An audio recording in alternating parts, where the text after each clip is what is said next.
చాలామంది ప్రపంచంలో కోట్ల కొలది మంది పూజలు చేస్తున్నారు, ప్రార్థనలు చేస్తున్నారు, మెడిటేషన్లు చేస్తున్నారు, హఠయోగం చేస్తున్నారు. నిత్యము ఇవి జరుగుతూనే ఉన్నాయి. అయితే ఫలితం ఎంతమంది పొందుతున్నారు? చాలామంది అంటున్నారు, స్వామి పూజలేమో చేస్తున్నాము, మాకేం కనబడలే, మాకేం దొరకలే, మెకానికల్గా చేస్తున్నాం మేము అని అంట. ఎందుకు ఫలితాన్ని పొందడం లేదు? రామకృష్ణ పరమహంసకు దొరికిందంట, జీసస్ క్రైస్తుకు దొరికిందంట, రమణ మహర్షికి దొరికిందంట, వివేకానందకు దొరికిందంట, మాకెందుకు దొరకడం లేదు? ఎక్కడ ఉంది దోషం? ఇక్కడ మేము 2 volumes of hydrogen 1 volume of oxygen వేస్తే నీళ్లు వస్తాయి. ఇదే ప్రయోగం అమెరికాలో చేసినా కూడా నీళ్లు రావాల్సిందే. ఎవరో మహానుభావునికి ఏమో ఆత్మసాక్షాత్కారం అయ్యిందంట, మనకెందుకు కావడం లేదు?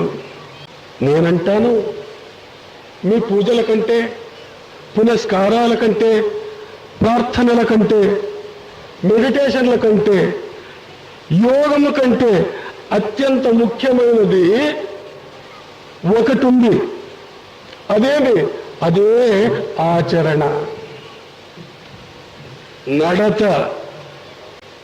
ఆ నడత సరిగా ఉండి కొంచెము ధ్యానము చేసినా ఎంతో ఫలితం పొందవచ్చు. బాగా జ్ఞాపకం పెట్టుకోవాలి ఈ విషయం. నడత చెడుపుకొని ఎన్ని దేవుళ్లకు మొక్కినా, ఎన్నిసార్లు కళ్ళు మూసుకొని కూర్చున్నా మీకేమీ దొరకదు. కాబట్టి నడత సరి చేసుకోండి. ఆచరణ మంచిదిగా ఉండాలి. అమల్ సే జిందగీ బంతి హై, జన్నత్ భీ జహన్నం భీ. ఎకాకి అప్నీ ఫితరత్ మే నా నూరి హై నా లారీ హై. ఇక్కడ ధ్యానం నుంచి అనలేదు, పూజ నుంచి అనలేదు, అమల్ అన్నారు. అమల్ అంటే మంచి నడవడిక. మా నడవడిక బాగుంటే స్వర్గము దొరుకుతుంది, నడవడిక చెడిపోతే నరకము దొరుకుతుంది. ನಡೆಯ ನುಡಿಯು ಒಂದು ಮಾಡಣ್ಣ, ನುಡಿ ಎಂದ ಕೇಳಿ ನಡೆಯಲಾರದೆ ನುಡಿದರೇನಣ್ಣ. ನುಡಿಯು ಶಾಸ್ತ್ರದ ವೇದ ಪುರಾಣವು ಅರಿಯದೇ ಗಡಿಗೆ ಕೇಳಿ ದುಡುಕು ಮಾಡದೆ ದೃಢಮತಿಯಿಂದ ನಡೆಯದಿದ್ದರೆ ನ್ಯಾಯವಲ್ಲಣ್ಣ. ಆತ್ಮಲಿಂಗವು ಶುದ್ಧಿ ಮಾಡಣ್ಣ, ಆಚಾರದಿಂದಲೇ ಭಾಂಡ ತೊಳೆದು ಪಾಕ ಮಾಡಣ್ಣ.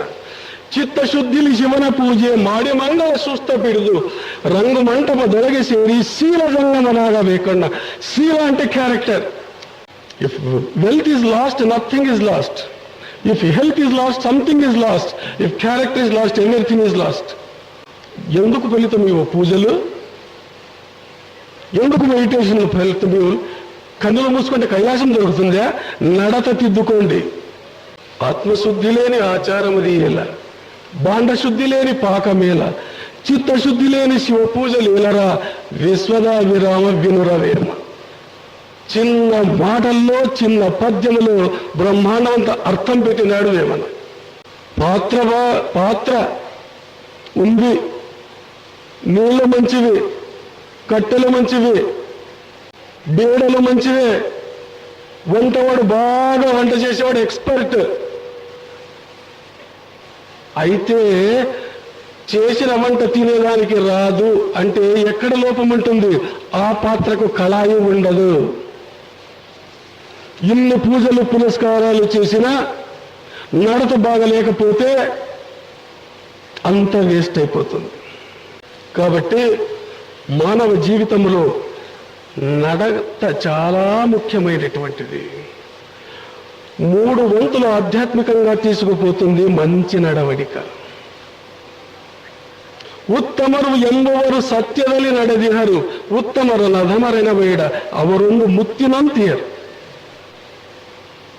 ఆ ఉత్తమమైనటువంటి రీతిలో మన జీవితాన్ని తీర్చిదిద్దుకోవాలి. అందుకే షింటో గురువులు అంటారు, both heaven and hell are in one's own heart. So long as a man's mind is in accord with the way of truthfulness, God will guard him even though he may not pray. ఎటువంటి మాట చెప్పినారు చూడండి. స్వర్గము నరకము నీలోనే ఉంది. ఒకడు సత్య మార్గములో పయనించే సందర్భంలో గాడ్ విల్ గార్డ్ హిమ్, దేవుడు వాడిని సంరక్షిస్తాడు. Even though he may not pray, వాడు ప్రార్థన చేయకుంటే కూడా దేవుడు వాడిని కాపాడుతాడు. షింటో గురువుల వాక్యం ఇది. అంటే నడతకు ఎంత ప్రాముఖ్యతనిచ్చినారు పెద్దవాళ్ళు. ప్రపంచంలో ఉన్న సమస్త శాస్త్రాలు చూడండి, ఆ రహస్యం చాలా మందికి తెలియదు. శాస్త్రాలు చెబుతారు, దానిలో లోతుగా ఉండే అర్థాన్ని తెలుసుకోవాలి. నడతకు అత్యంత ప్రాముఖ్యతనిచ్చినారు పెద్దలు. ప్రపంచంలో ఉండే సమస్త ధర్మశాస్త్రాలను తీసుకోండి, అన్ని శాస్త్రాలను ఆధారంగా పెట్టుకుని నేను చెప్పగలను. ఇప్పుడు సమయం లేదు కాబట్టి హిందూ శాస్త్రం, ఇస్లాం శాస్త్రం, క్రిస్టియన్ శాస్త్రం ఆధారంగా ఇప్పుడు నడతకి ఎంత ప్రాముఖ్యత ఇచ్చినారో చెప్తాను చూడండి. భారతీయులకు అత్యంత ముఖ్యమైనటువంటిది భగవద్గీత, వేదము లాంటిది ఇది. ఒక చోట అర్జునుడు, కృష్ణ మాకందరికీ నీవంటే ఇష్టము, నో డౌట్, నీకెవరంటే ఇష్టము అని ప్రశ్న వస్తుంది. మాకంతా నీవంటే చాలా ఇష్టము, నీవు అవతార పురుషుడు, దేవుడు నీవు, నీకు ఎవరి మీద ఇష్టం అంటే అక్కడ గీతాచార్యుని వాక్యం ఎలా ఉంచివండి. అద్వేష్ట సర్వభూతానాం మైత్రః కరుణ ఏవ చ నిర్మమో నిరహంకారః సమదుఃఖ సుఖాఖ్యమే సంతుష్టః సతతం యోగి యతాత్మా దృఢ నిశ్చయః మయ్యర్పిత మనోబుద్ధిర్యో మద్భక్తః సమే ప్రియః. అర్జున బాగా వినుకో, కృష్ణుడు ఇక్కడ చెప్పలేదు ధ్యానం చేసినోడు చాలా ఇష్టము, యోగం చేసినోడు నాకు చాలా ఇష్టము, తపస్సు చేసినోడు చాలా ఇష్టము చెప్పలేదు. మరి ఎవరు? కొన్ని ఉత్తమమైనటువంటి గుణాలు ఉన్నటువంటి వాడు నాకు ఇష్టం అంటాడు అక్కడ. అద్వేష్ట సర్వభూతానాం, ఎవరిని ద్వేషించినటువంటి వాడు, మైత్ర మిత్రభావంతో మెలిగేవాడు, కరుణతో కూడినటువంటి వాడు, మోహము అహంకారములు లేనటువంటి వాడు, ఎప్పుడూ సంతోషంగా ఉన్నటువంటి వాడు, యోగి యథాత్ముడు, దృఢమైన నిశ్చయము కలిగినటువంటి వాడు, వీళ్ళంటే నాకు చాలా ఇష్టం అని అంటాడు. ఆధారం చాలు కదా, చాలు ఆధారం. గీతలో చెప్పబడింది 12వ అధ్యాయములో 17-18 శ్లోకాల్లో చూడండి.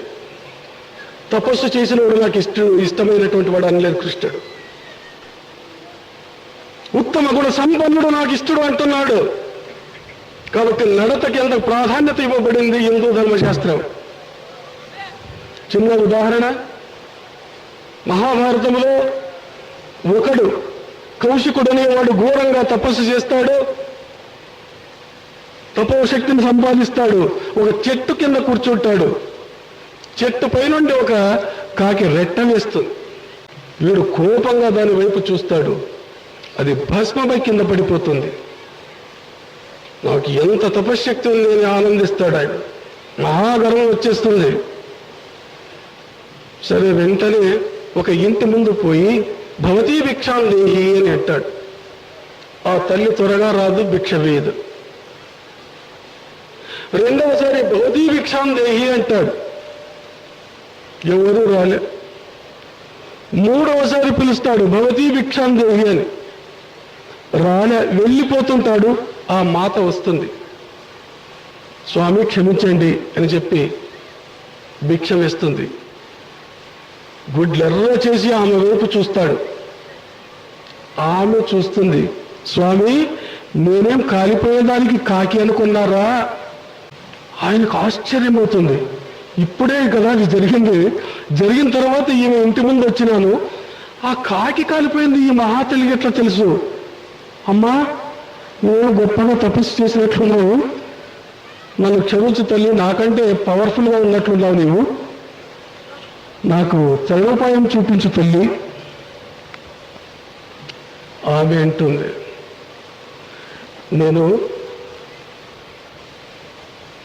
గృహస్థురాలు, నాకు భర్త ఉన్నాడు, కాబట్టి స్వామి ఇటువంటి ప్రదేశానికి పోండి, ఇటువంటి చోట ఇటువంటి వ్యక్తి ఉంటాడు, ఆయన ఆశ్రయించండి అని. సరే, ఆ మహాతల్లి చెప్పినటువంటి అడ్రస్ తీసుకొని వస్తాడు. అక్కడ చూస్తే ఆయన మాంసమన్నం అమ్ముతున్నాడు. ఈయన బ్రాహ్మణుడు, ముక్కు మూసుకుంటాడు. పోయి ఎటువంటి ఆమెతో ఈయన ధర్మోపదేశం చేసుకోమంటుంది కదా అని చెప్పి పైన కింద చూస్తున్నాడు. ఆయన పేరు ధర్మవ్యాధి. ఈయన వైపు చూస్తాడు. స్వామి, మహాతల్లి పంపించింది కదా అంటాడు. ఇది ఏమో జరుగుతుంది కదా, టెలిపతి అక్కడి నుంచి ఇక్కడ, ఇక్కడి నుంచి ఇక్కడ, ఎస్టీడీ లేదు, ఫోన్ లేదు, ఏం లేదు, ఏమేమో జరుగుతూ ఉంది. ఈయనకి ఎట్లా తెలుసు?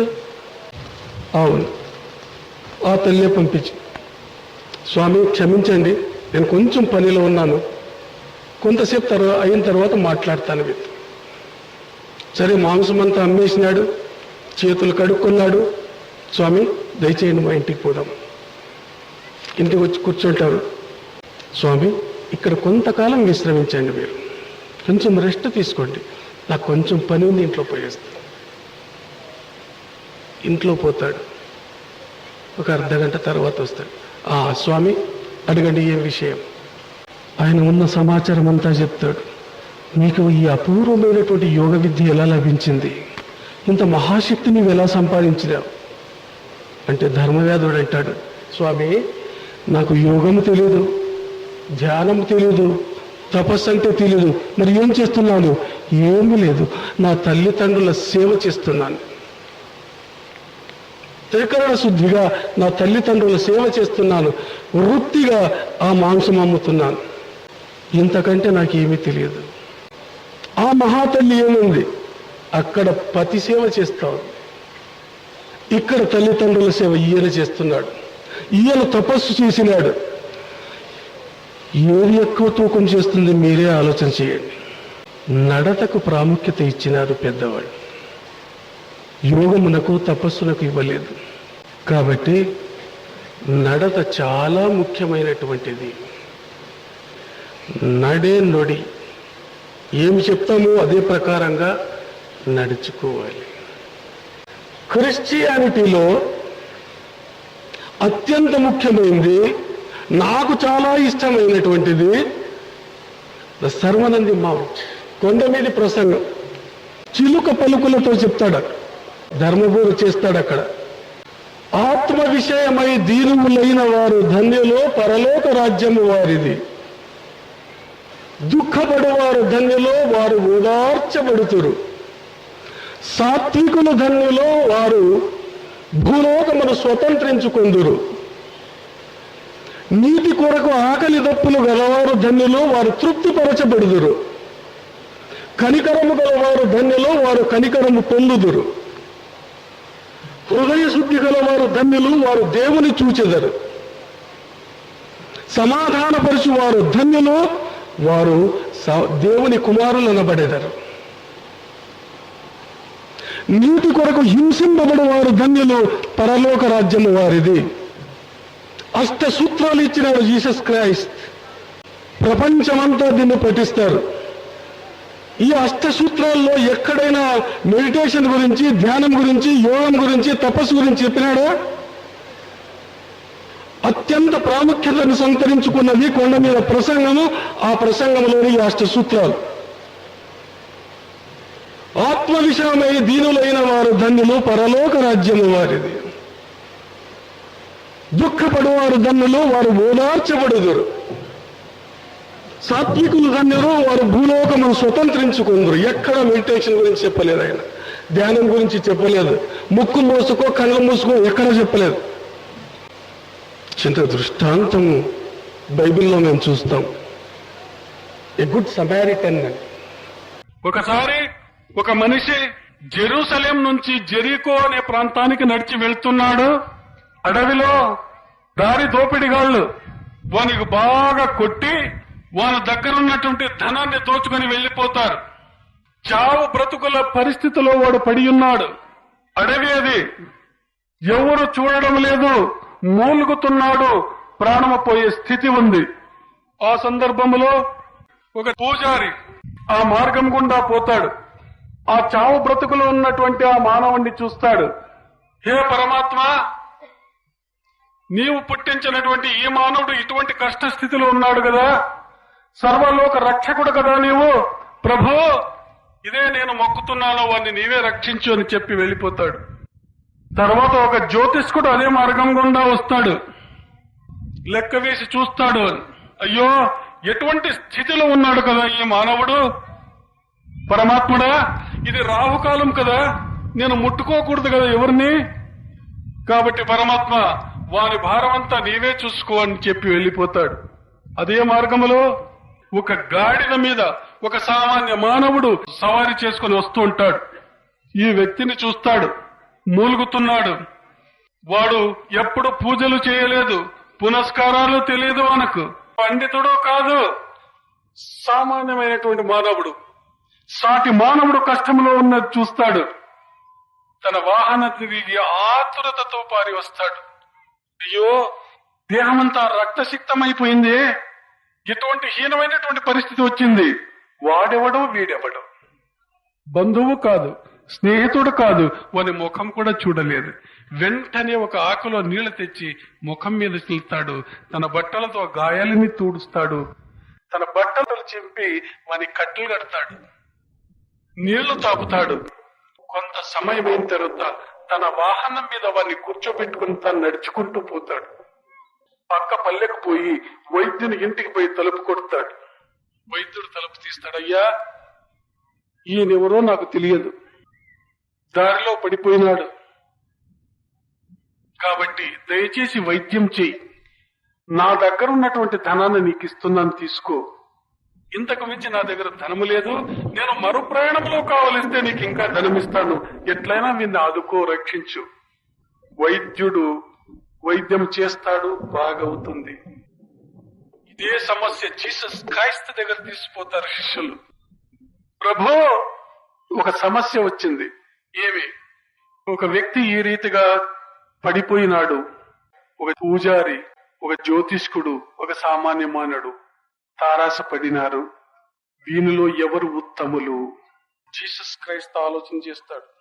ఆ మూడవ వాడు సామాన్యుడని చెప్తారే, వానికి స్వర్గంలో అవకాశం ఉంది, మిగతా వాళ్ళ స్వర్గానికి అర్హులు కాదు అని అంటారు. ధ్యానం గురించి ఉందా? యోగం గురించి ఉందా? తపస్సు చేసినాడా వాడు? ఉపవాసాలు చేసినాడా? యోగం చేసినాడా? మంచి పని, మనసు మంచిది. అందుకే జీసస్ క్రైస్ట్ అన్నాడు, happy are the pure in heart because they will see God. హృదయ శుద్ధి గల వారు ధన్యులు, వారు దేవుని చూచెదరు. పవిత్రమైన హృదయం ఉంది, కనికరం వచ్చిందట. ఖురాన్లో సూరా అల్ బకరా 177వ ఆయత్ బాగా తీసి చూడండి, తెలిసిపోతుంది. లైసలు బిర్ర అంతు వల్లు వుజూహకుం కిబలలు మషరిఖి వల్ మగరిబి వలాకిన్నలు బిర్ర మన్ ఆమన బిల్లాహి వల్ యౌమిల్ ఆఖిరి వల్ మలాయికతి వల్ కితాబి వన్ నబియ్యీన వ ఆతల్ మాలా అలా హుబ్బిహి జవిల్ ఖుర్బా వల్ యతామా వల్ మసాకీన వబ్న సబీలి వస్సాయిలీన వఫిర్ రిఖాబి వఅఖామ الصلاة وآتوا الزكاة والموفون بعهدهم إذا عاهدوا والصابرين في البأساء والضراء وحين البأس أولئك الذين صدقوا وأولئك هم المتقون. పూర్వ పశ్చిమ దిక్కులలో తిరిగి ప్రార్థన చేసేదానిలో విశేషం ఏమీ లేదు. దుఃఖార్తులను ఆదుకోవాలి, పరుల కష్ట సుఖాలను చూడాలి, వాళ్ళను ఆదరించాలి, వాళ్ళకు సహాయం చేయాలి. ఇటువంటి ఉత్తమమైన ఉదాత్తమైన లక్షణములు కలిగినటువంటి వాడు మాత్రమే మోక్షానికి అర్హుడవుతాడు. ప్రతి ఒక్క ధర్మశాస్త్రములో నడతకు ఎక్కువ ప్రాముఖ్యతనిచ్చినారు. నడత లేకుంటే ఏమీ ప్రయోజనం లేదు. ఇక్కడ ఒక సందర్భం చూడండి. జన్నతి ఔరత్, ఒకసారి ప్రవక్త మహమ్మద్ ప్రవక్త సల్లల్లాహు అలైహి వసల్లం బిడ్డ ఫాతిము జహరా రజియల్లాహు తాలా అన్హా తండ్రి దగ్గర వచ్చి, ఓ నా ప్రియమైన తండ్రి, మా ప్రాంతంలో ఇక్కడ ఉన్నటువంటి వాళ్ళలో, అందులో స్త్రీలలో ఎవరు మొదట మోక్షానికి పోతారు? ప్రభువు ఆలోచన చేసినాడు. అమ్మా, నాకు దేవదూత జిబ్రాయిల్ వచ్చి చెప్పినాడు, మొట్టమొదటిసారిగా స్వర్గంలో ప్రవేశించే స్త్రీ ఇదే ప్రాంతంలో ఉంది. ఎవరు నాన్న ఆమె? వాళ్ళని ఇంటి దగ్గర ఒక కట్టెలు కొట్టేవాని భార్య మొదటి స్వర్గానికి పోతుంది. ఆశ్చర్యమవుతుంది ప్రవక్త బిడ్డకు. కట్టెలు కొట్టేవాని భార్య మొదటి జన్నతుకు పోతుందే, ఎంత గొప్పతనం ఉండాలి ఆమెలో అని చెప్పి, నాన్నగారు మీరు ఆజ్ఞయిస్తే ఆమెను పలకరించి వస్తాను అనేట్టు. పోయిరామ్మా, ఆ డ్రెస్ తీసుకొని ఆ గుర్తులు బట్టి పోతుంది. ఇల్లు దొరుకుతుంది. ఇంటి వాకిలి తలుపు కొడుతుంది. తలుపు తెరుచుకుంటుంది. మాసిన చీరతో, చినిగిన బట్టలతో ఉన్నటువంటి ఒక స్త్రీని చూస్తుంది. అమ్మా, నీతో కొంతసేపు మాట్లాడాలని వచ్చినాను అని అంటుంది. అందుకు ఆ స్త్రీ, దయించి క్షమించండి, నేను మా భర్త యొక్క ఆజ్ఞ తీసుకోలేదు. మీరు రేపు వస్తే ఈరోజు సాయంకాలం నా భర్తతో ఆజ్ఞ తీసుకుంటాను. ఆయన మాట్లాడవచ్చు అంటే మాట్లాడతానమ్మా. వెనుదిరిగి వెళ్ళిపోతుంది. మరుసటి రోజు మరలా పోతుంది. తలుపు కొడుతుంది. ఆమె వచ్చి తలుపు తీస్తుంది. నా భర్త ఆజ్ఞ ఇచ్చినాడు, మీరు లోపలికి రావచ్చు. లోపల కూర్చోబెడుతుంది. ఏమడగండి. అమ్మా, నీ రొటీన్ వర్క్ డైలీ ఏమేమి చేస్తావు చెప్పు కొంచెం మాట. ఆమె తన నిత్య కృత్యాలు చెప్తూ వస్తుంది. నా భర్త కట్టెలు కొడతాడు, అడవికి వెళ్ళిపోతాడు, నేను ఇంటి పనులు చేసుకుంటుంటాను, ప్రార్థనలు చేస్తుంటాను, రంజాన్ నెలలో ఉపవాసాలు ఉంటాను నేను అని మాటలు చెప్తూ ఉంటుంది. బయట దృష్టి పడుతుంది ఈ ప్రవక్త బిడ్డకు. బయట ఒక చిన్న మూట ఉంది. దాన్ని కట్టి బయట ఎండలో పెట్టినారు. అమ్మా, ఏమిటది ఎండలో పెట్టినారు? ఏమది అని అడుగుతుంది. ఏమి లేదు, అందులో రొట్టెలు కట్టి పెట్టినాను. అయ్యో, రొట్టెలు ఎండలో ఎందుకు పెట్టినావమ్మా అని అంటుంది. అందుకు ఆ మహాతల్లి అంటుంది, చూడమ్మా, నా భర్త తప్ప నాకు దైవం ఎవరూ లేరు ఇక్కడ. నా భర్తలు సేవలు చేసుకుంటూ ఆనందంలో మునిగిపోతున్నాను నేను. నా భర్త ప్రతిదినము ఉదయమే ఇంటి నుంచి వెళ్ళిపోతాడు. ఆయనకు రొట్టెలు కట్టిస్తాను నేను, ఒక బట్టలు. ఆయన అడవికి తీసుకుపోయి ఒక కొమ్మకు తగిలించి తన పనిలో నిమగ్నమైపోతాడు. ఏ మధ్యాహ్నమో సాయంకాలమో దాన్ని విప్పుతాడు. ఆ ఎండకు ఆ రొట్టెలు ఎండిపోయి ఉంటాయి. ఎండి రొట్టెలను తింటాడు ఆయన. ఇంటి యజమాని, నా దేవుడు, నా స్వామి, నా ప్రభువు ఎండలో అంత కష్టపడి చేసి ఎండిన రొట్టెలు తింటే నేను కాలే రొట్టెలు ఇంట్లో ఎట్లా తింటాను నేను? కాబట్టి నేను కూడా ఆ రొట్టెలను ఎండలోనే పెడతాను, ఆ ఎండిన రొట్టెలే తింటాను నేను. ఈ కాలంలో ఆడవాళ్ళు ఉండరు. వంట దిగిన తక్షణం తిని తర్వాత మొగునికి పెడతారు. ఏమిది అంటే మోడర్న్ స్వామి, మీకు అర్థం కాదు. ఏదో కాలం మాటలు మాట్లాడతాను మీరు, మీకు అర్థం కాదులేండి స్వామి.